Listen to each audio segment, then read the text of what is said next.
मोहम्मद नवाज की शानदार बॉलिंग और उसके साथ साथ आज सहतद अफरान की शानदार बैटिंग ने पाकिस्तान को एक आसान फतह दिला दी है। पाकिस्तान ने मुसलसल दूसरी कामयाबी हासिल कर ली है और सहतद अफरान ने छक्कों का रिकॉर्ड कायम कर दिया है। इसके साथ साथ उन्हें मजीद एक छक्का लगाकर एक बड़ा एजाज, एक बड़ा रिकॉर्ड कायम करने का मौका मौजूद है। शायद अगले मैच में वो ये कारनामा भी सर अंजाम दे डालें।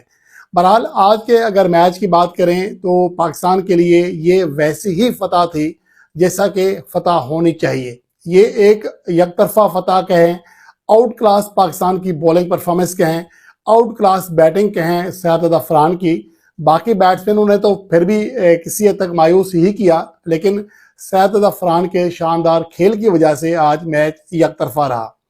अगर पाकिस्तान की बॉलिंग की बात करें तो शुरू के जो 3 ओवर्स थे, बल्कि 3.1 ओवर, उसमें पाकिस्तान की बॉलिंग को ये ज़्यादा बेहतर नहीं रही थी।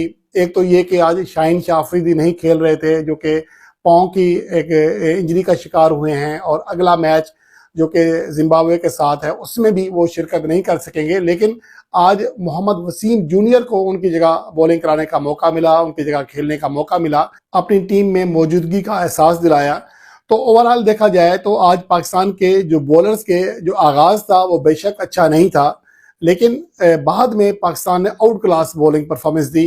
3.1 ओवर्स में 31 रन से श्रीलंका के और कोई आउट नहीं था, लेकिन जैसे ही पहली विकेट गिरी उसके बाद पाकिस्तान के बॉलर्स श्रीलंकन बैटर्स के ऊपर हावी हो गए और अगली 17 गेंदों पर, यानी कि पावर प्ले की आखिरी 17 गेंदों पर सिर्फ 13 रन बने, जो कि आउट क्लास बॉलिंग परफॉर्मेंस है। इससे बेहतर परफॉर्मेंस शायद ही हो कि आपने पावर प्ले के अंदर हरीफ टीम को अगर रोक लिया, उसको एक स्टक कर दिया है, तो ये बहुत बड़ी कामयाबी है।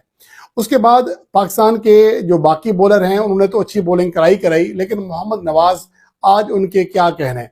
मोहम्मद नवाज का जैसे ही कम बैक हुआ है और उसके बाद उनकी जो बॉलिंग कारकर्दगी है, किसी हद तक बैटिंग कारकर्दगी भी बिल्कुल उसमें निखार आ गया है। जब उन्हें टीम से निकाला गया था और जब उन्हें टीम में वापस लाया गया था तो शायद ही कोई इस हक में हो कि मोहम्मद नवाज, जो कि PSL में भी बड़ी परफॉर्मेंस नहीं दे सके हैं, डोमेस्टिक क्रिकेट में परफॉर्मेंस नहीं दे सके हैं, पाकिस्तान टीम में भी आखिरी मैचेस में परफॉर्म नहीं कर सके थे, तो आखिर उन्हें दोबारा क्यों लाया गया है। शादाब खान के इंजरी की वजह से ही मोहम्मद नवाज को खेलने का मौका मिला, लेकिन इस मौका को उन्होंने दोनों हाथों से पकड़ा और आउट क्लास परफॉर्मेंस देकर खुद को एक तो टीम में जगह पक्की की है और बेहतरीन ऑलराउंडर साबित कर दिया है। पाकिस्तान के रवां साल T20 मैचेस में सबसे ज्यादा विकेटें हासिल करने वाले बॉलर हैं। आज 4 रन फी ओवर के शानदार इकोनॉमी रेट से रन दिए और 3 विकेटें हासिल की। उनकी विकेटों ने उनकी जो हासिल करदा विकेटें हैं, उन्होंने एक तो पाकिस्तान की बॉलिंग लाइन में जान डाली, दूसरी जानिब श्रीलंकन बैटिंग लाइन की कमर तोड़ दी, जिसकी वजह से श्रीलंकन टीम, जो कि मुमकिन तौर पर एक अच्छा टोटल स्कोर बोर्ड पर सजा सकती थी, आज 128 रन से आगे नहीं बढ़ सकी। इसमें मोहम्मद नवाज की एक तो विकेटें हासिल करना, दूसरा उनकी कफायती बॉलिंग का बड़ा किरदार रहा।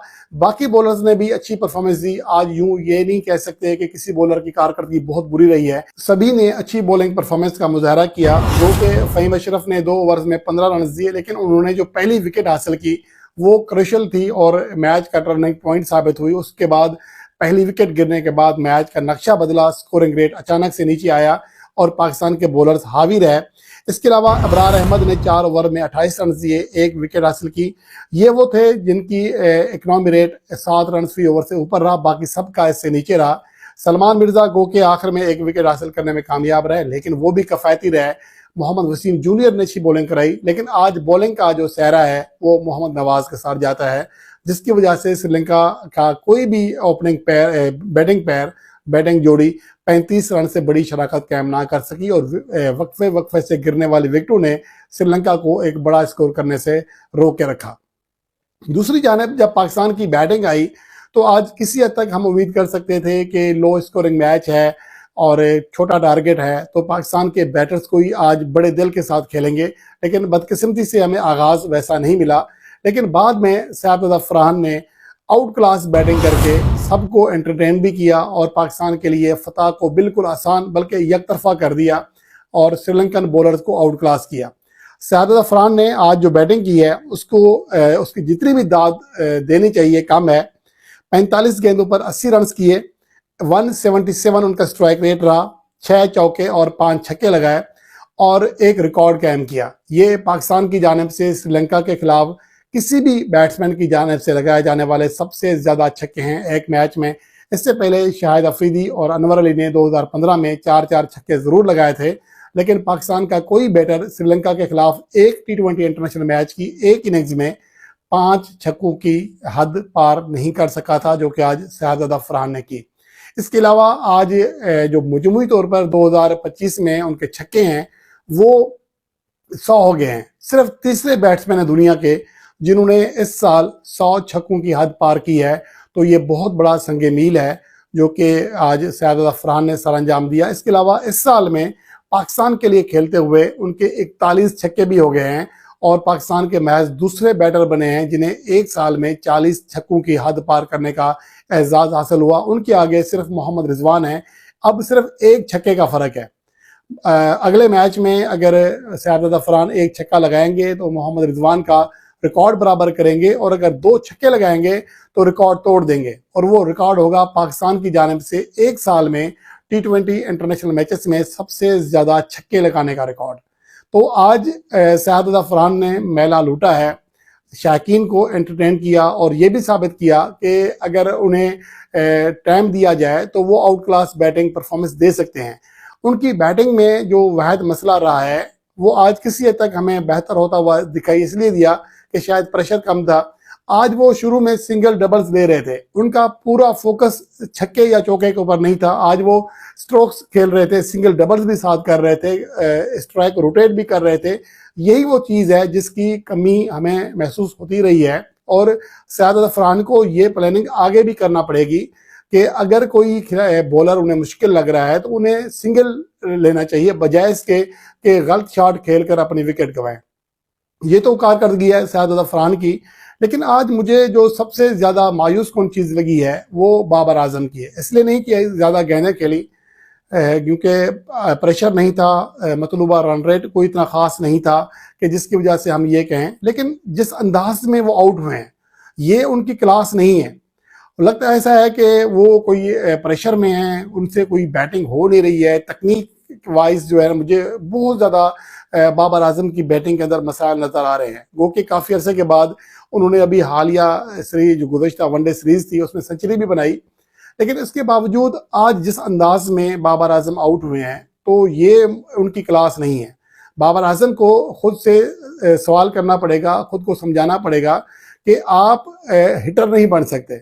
आप रन तेजी से कर सकते हैं लेकिन चौके या सिंगल डबल्स लेकर आप इस तरह अगर एग्रेसिव बगैर गेंद को जांचे, ये तो ऐसे टेल एंडर का काम होता है। इस तरह बैटिंग करना बाबर आजम जैसे बैट्समैन जो क्लासिकल बैट्समैन कहलाते हैं उनके शान शान नहीं है।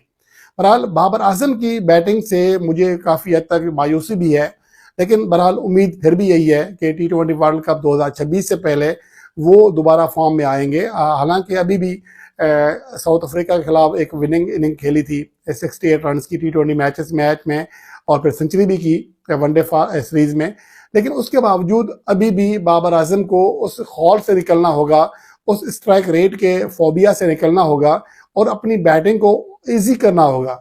मैच की सूरत हाल के मुताबिक खेलने की आदत डालनी होगी। सिर्फ ये नहीं कि आपको गेंद समझ भी नहीं आई है लेकिन आपने स्ट्रोक खेलने की कोशिश की। तो ये वो चीज़ें हैं जो कि टीम मैनेजमेंट को भी यकीनन इसको एहसास होगा और आगे ये चीज़ें सही करेंगे। बहरहाल जी आज फतह बहुत बहुत मुबारक हो। पाकिस्तान ने मुसलसल दूसरी कामयाबी हासिल कर ली है और T20 वर्ल्ड कप से पहले ये फतवात पाकिस्तान के एतमाद को बढ़ा सकती हैं। आज शहजादा फरहान ने जो बैटिंग की है, उम्मीद यही है कि आने वाले मैचेस में भी वो इस कारकर्दगी का ऐसी बैटिंग का सिलसिला जारी रखेंगे।